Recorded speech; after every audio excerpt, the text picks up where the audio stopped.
custom-made captive legislation that was really first to market.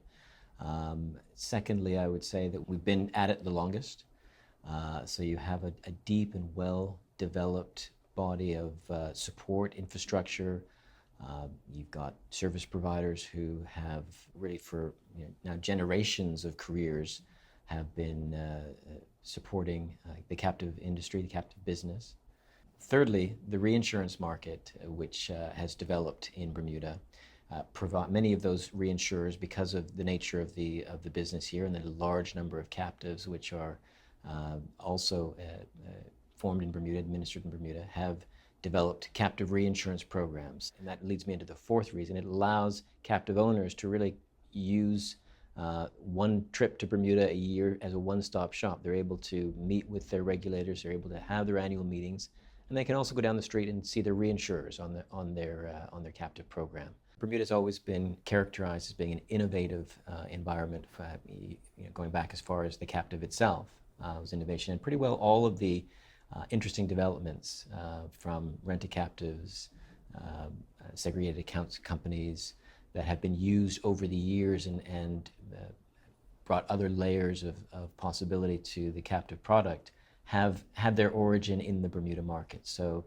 we remain a market where innovation is highly regarded, and that is an attractive feature which we know that many captive owners brings them to Bermuda.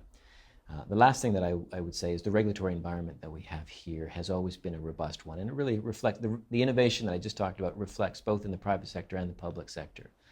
And Bermuda's always been a leader and likes to see itself at the vanguard of international developments for insurance and reinsurance generally, and captive insurance and reinsurance specifically.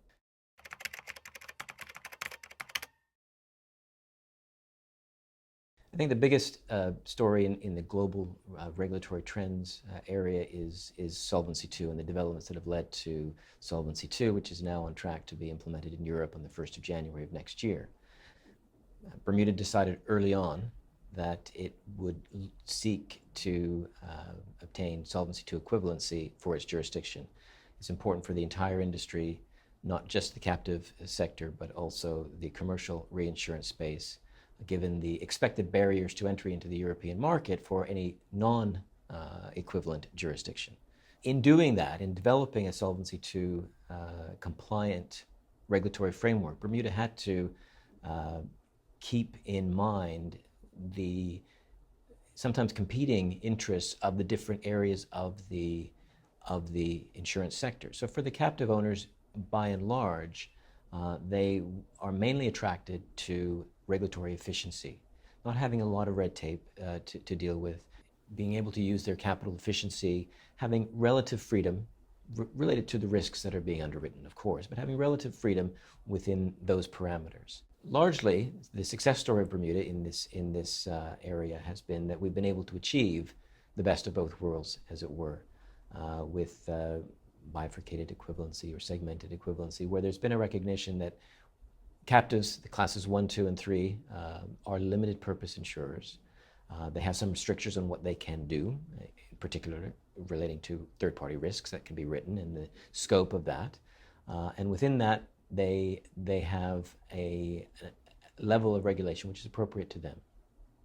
While at the same time, Bermuda has been able to really be at the vanguard, leading the charge in the development of on the commercial side of the regulatory framework for commercial reinsurers that meets or exceeds European Solvency II standards.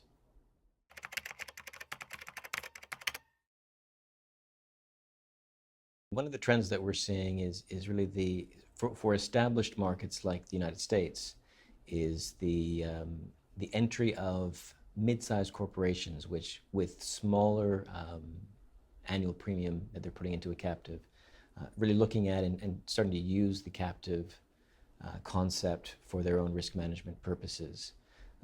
Hitherto, the captive idea was really the province of large corporations. Benchmark was roughly $1 million of annual premium. If you didn't have that much that you'd be looking at putting into a captive, it probably wasn't an idea that you would be exploring much further with your brokers. In recent years, again, in established markets, particularly the United States, that the trend has been to see smaller programs being utilizing the same principles, not necessarily in a single parent pure captive structure, but rather those class twos and class threes that we mentioned earlier, multi-owned captives. In terms of the types of business that we're seeing, there have been a few sort of key man life structures where key executives of a corporation, life policies are being written through a captive insurance company. In the same vein, I mean, employee benefit captives have always been, or have been for many years, it's a common use. Moving into things like voluntary employee benefits is a recent development. And then more recent risks like cyber risks, terrorism risks, that have perhaps not been on the scene generally for very long, have been on there long enough now that corporations are looking to manage those risks through captives as well.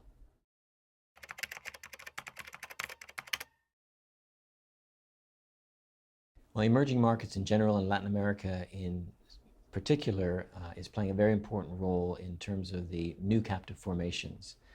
In recent years, as much as a third of new captive formations in Bermuda have come from the Latin American region. Clearly, Latin America is not a holistic region. There's quite a bit of diversity within the region, and we've been seeing in recent years most of the activity coming from the northern part of Latin America, particularly countries like Colombia, to a lesser extent Venezuela, Panama, Mexico. Other parts of the region are not as receptive to foreign regulated entities taking on insurance risk, but we see the positive experience in those countries that are quite open as having an impact throughout the region in the fullness of time. What we've seen thus far in terms of the development of captives in Latin America has been large multinationals involved in industries such as transport, infrastructure development, communications, natural resource development have been the leaders. Many of them are state-owned or partly state-owned, which again gives a further stamp of approval within the local economy when you see your governments are using the products. And we're starting to see that move into secondary users such as financial institutions and manufacturing concerns. The same development historically happened in Europe and in the United States, so we're seeing similar trends in how the captive concept and how it's being used is playing out in Latin America.